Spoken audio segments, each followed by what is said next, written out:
جب دوسرے کو کسی مصیبت یا پریشانی یا برے حال میں دیکھیں تو یہ دعا پڑھیں: الحمد للہ الذی عافانی مما ابتلاک بہ وفضلنی علی کثیر ممن خلق تفضیلا.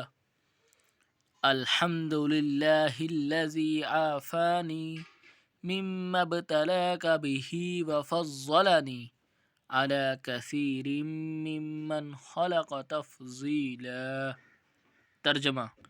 ترجمہ: سب تعریفیں اللہ کے لیے ہیں جس نے مجھے اس حال سے بچایا جس میں تجھے مبتلا کیا، اور اس نے اپنی بہت سی مخلوق پر مجھے فضیلت دی. اس کی فضیلت یہ ہے کہ اس کے پڑھ لینے سے وہ مصیبت یا پریشانی پڑھنے والے کو نہ پہنچے گی جس میں وہ مبتلا تھا، جسے دیکھ کر یہ دعا پڑھی ہو. تنبیہ: اگر وہ شخص مصیبت میں مبتلا ہو تو اس دعا کو آہستہ پڑھیں